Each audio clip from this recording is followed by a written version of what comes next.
My name is Michael Loebs. All right, and so what got you interested in independent California? I was born and raised in California, as were my parents. I've lived my whole life here in California. I've always thought of myself as a Californian. I often tell people I didn't go to the United States until I was 18. Didn't really know what it was about.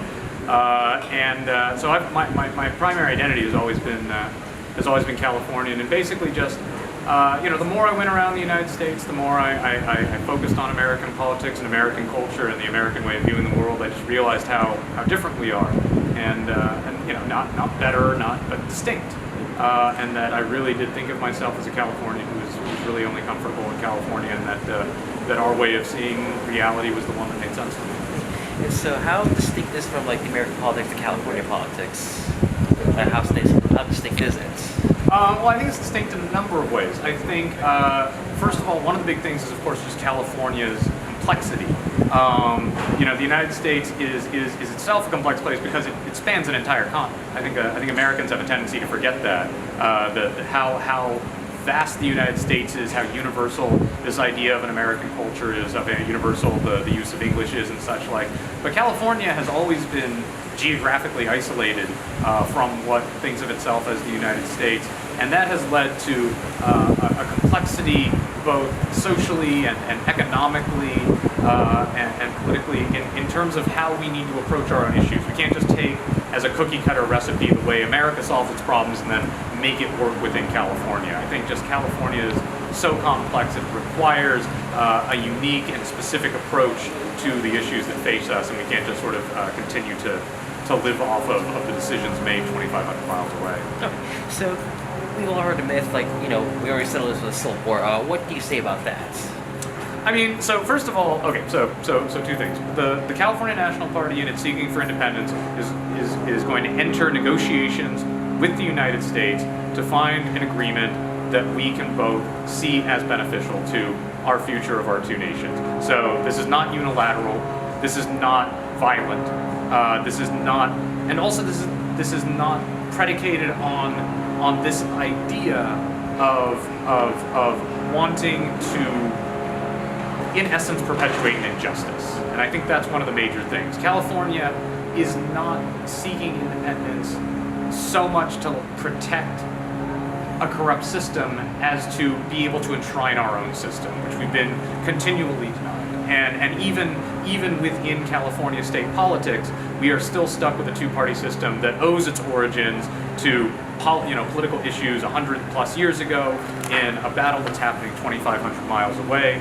And so unlike the Civil War, what we're really trying to do here is just a recognition that what California needs to do is to be able to live independently from the type of politics and the type of rhetoric that exists in the United States, because, I don't want to talk about the United States too much, but I think the United States is undergoing a very strong identity crisis about what it is and what it means, and that question is just unrelated to us. And I think we need to be able to look at those questions that are related to us as much as possible. Okay, so we also heard a bit there's no way to secede because it's illegal. Can you elaborate more on that? So the only mention of the idea of a state leaving the United States that has been made in U.S. legal history is Texas versus White. So I think this is important legal language, because by saying with the consent of the states, it doesn't say it's illegal, you need a constitutional amendment to change it. The judgment indicates that the Constitution contains within it a way to leave through the consent of the states.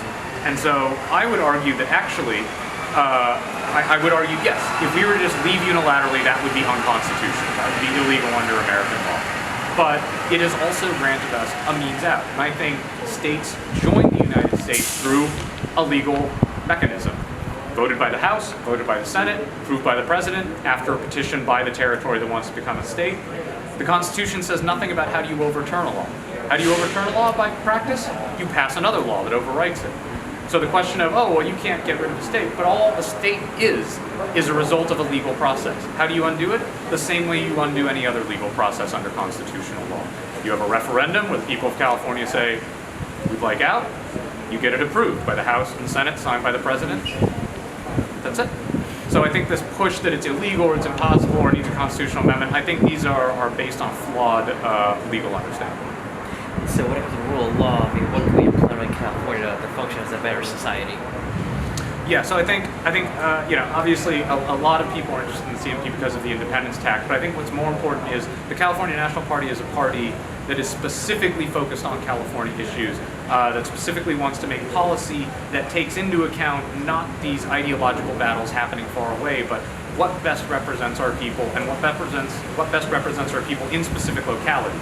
So I think there are things that are necessary for the entirety of California, like civil rights policies, environmental policies, while at the same time there are issues that are best dealt with at as local a level as possible, at the neighborhood, at the city, at the county, at the regional level, depending on what it is you're trying to solve. So I think a good basis for the California National Party's decision making is that decisions should be made at the most local level possible to solve the problem effectively. The United States, as I said, I think is undergoing a major identity crisis about who it is and who and what it represents. And I think all we can do is say that California recognizes that we exist and are strong because people come from around the world to come here. As early as the 1850s, people were calling California America's America, because that was where everybody really, really wound up.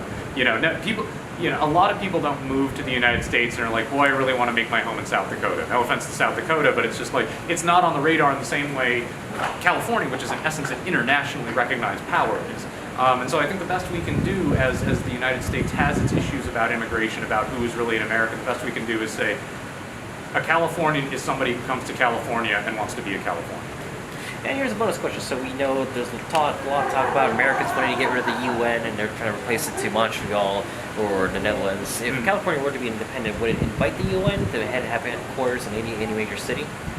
I mean, the UN was founded in San Francisco. I mean, the UN has its birth here in California, and so I think California absolutely wants to be part of the international community. I think it already is part of the international community. I think the international community itself possibly recognizes the distinctness of California more than many Californians do right now. So I definitely think a UN presence in California I think would be absolutely in line with California's place in the world.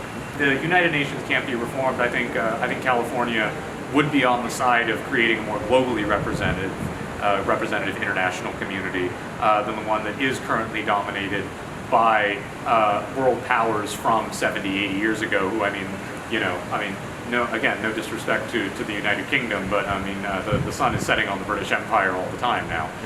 So its idea that it retains its status as something that requires this place on the Security Council, whereas Brazil and Nigeria do not, I think India are ultimately going to have to be reformed in some way. And if the UN doesn't reform itself, I think California would be supportive of an international standard that does represent all communities around the world more effectively.